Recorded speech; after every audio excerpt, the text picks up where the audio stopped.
ጽድቅን ስንተገብር ጽድቅን የምንተገብረው አንደኛ ወንጌልን በመስበክ ነው። ሁለተኛ ለተራቡት በጾምና በጸሎት፣ ለተሰደዱት በተለይ በወንጌል ምክንያት ለተሰደዱ ነፍሳችንን ስናፈስ ነው። እስቲ እሱን ክፍል እንየው። ኢሳይያስ 58 ላይ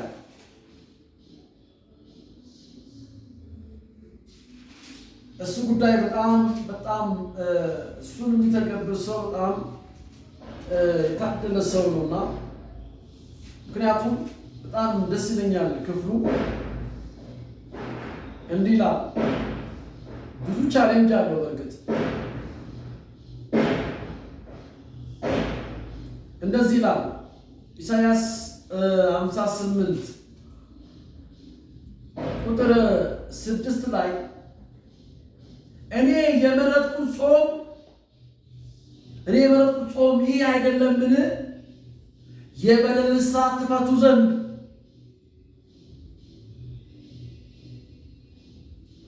ትፈቱ ዘንድ የተገፉትን አርነት ትሰዱ ዘንድ ቀንበሩን ሁሉ ትሰብሩ ዘንድ አይደለምን? እንጀራን ለተራበ ትቆርጡ ዘንድ ስደተኛውን ድሆችን ወደ ቤት ታገባ ዘንድ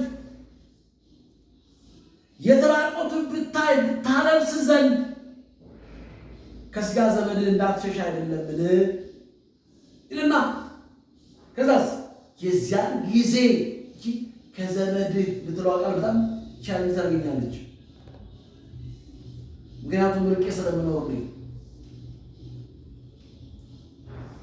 የዚያን ጊዜ ብርሃን እንደ ንጋት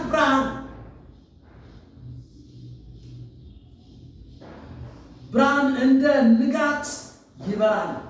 ፈውስህ ፈጥኖ ይበቅላል። ጽድቅህ በፊትህ ይሄዳል። ጽድቅህ እፊት ይበራል። ዋው ይገርምኛል። ይቃል ጽድቅ በፊትህ ይሄዳል ይላል። አያችሁ፣ ከፊታችን ሰዎች ኢየሱስን ያዩታል፣ ያጸደቀንን ያዩታል፣ ያከበረንን ያዩታል። በምን መልክ? በፍቅር። በምን መልክ? በትዕግስት። በምን ያዩታል? በየዋህነታችን። በምን ያዩታል? በገርነታችን ያዩታል። ያሳዝነኛል የሚለው ብዛቱ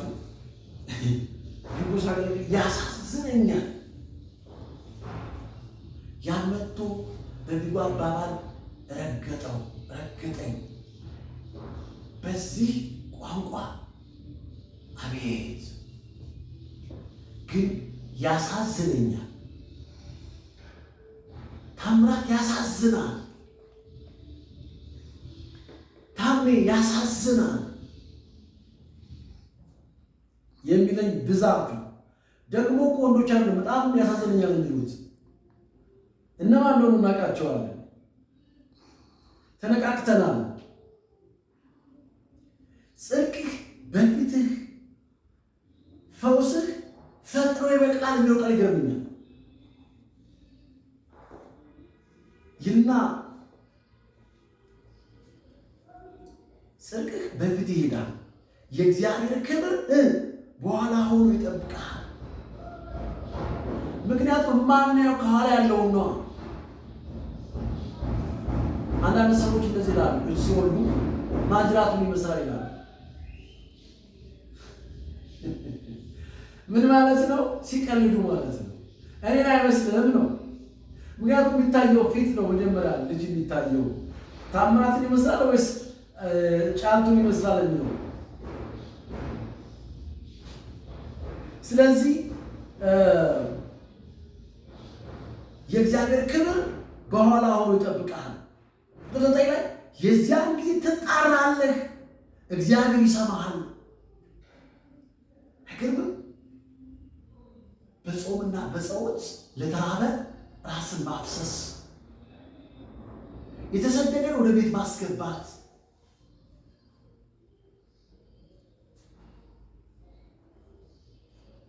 ስለዚህ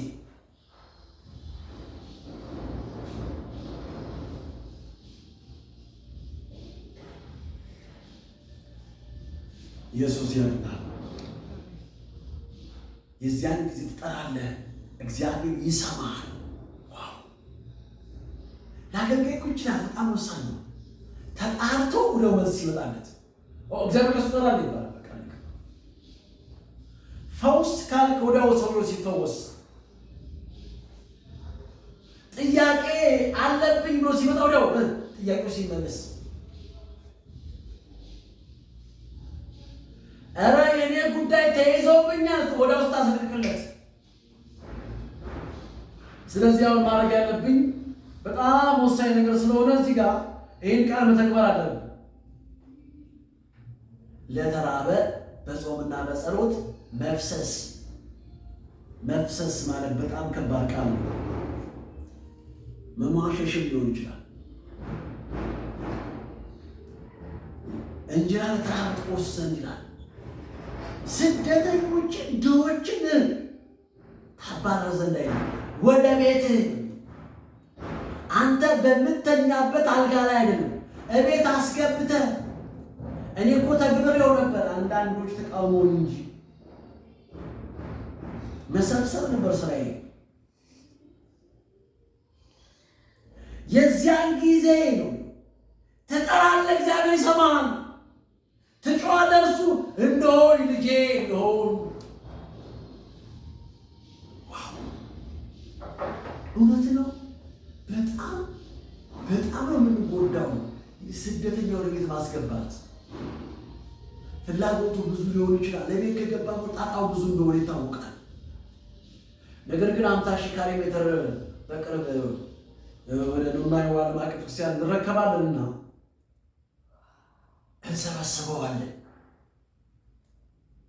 እንሰበስበዋለን። ጌታ ይረዳናል። ኢየሱስ ያድናል። ስለዚህ ስለ ጽድቅ የሚሰደዱ ብፁዓን ናቸው፣ መንግሥተ ሰማያት የነሱ ናትና ተብለናል። ጽድቅ በፊት ይሄዳል። ጽድቃችን እፊት እንዲሮጥ እፊት ሲሄድ ጽድቅ እፊት ሲሄድ ማን ነው የሚመታው ሲል ኃጥእ ይሸማቀቃል። አንድ ከእንግሊዝ ሀገር የነበሩ የድሮ አባቶች መጽሐፍ አነበሩ። ወንጌላዊ ነውና እሱ ሄዶ በሚጸልይበት አካባቢ ዙሪያውን መጠጥ ቤት ይዘጋል። ግን ምን ብዙ ክፍል ሳነበው በቃ እሱ እዛ ቦታ ላይ ከተገኘ አካባቢው ሁሉ ዶክተሮች አባረው ሊገሩት ብዙ ሲጣሩ ግን አላገኙትም። ለምን? ጽድቁ ፊት ስለሚሄድ የእግዚአብሔር ክብር ከኋላ ስለሚጠብቀው እሱ የማያየው ከኋላ የሚመጣው የእግዚአብሔር ክብር ይጠብቀዋል። የእግዚአብሔር ክብር ይጠብቀን። የእግዚአብሔር ጽድቅ ፊታችን እንደ ወገግታ ይሁን። እንደ ወገግታ በጣም ገርም መጽሐፍ ውስጥ እግዚአብሔር ብርሃን አለው። በብርሃን ላይ ነው የሚያበራው። ለልጆቹ ፍንጥቅ ብሎላችሁ እንደዘረቡ በብርሃን ላይ ብርሃንን ያመጣልናል። ስለዚህ ለምሳሌ ጳውሎስ በደማስቆ መንገድ ላይ በብርሃን ነው በቀን ነው የሚለው መጽሐፍ። ብርሃን የሚያስፈልገው በጨለማ ነው። ጨለማውን ተገናኝ በብርሃን ላይ ብርሃን ተገለጠለት ይላል። ስለዚህ ውርነት ውስጥ ነው ማለት ነው፣ እዚህ ውስጥ ነው ማለት ነው። ኢየሱስ ያድናል። እንወዳለን። ሃሌሉያ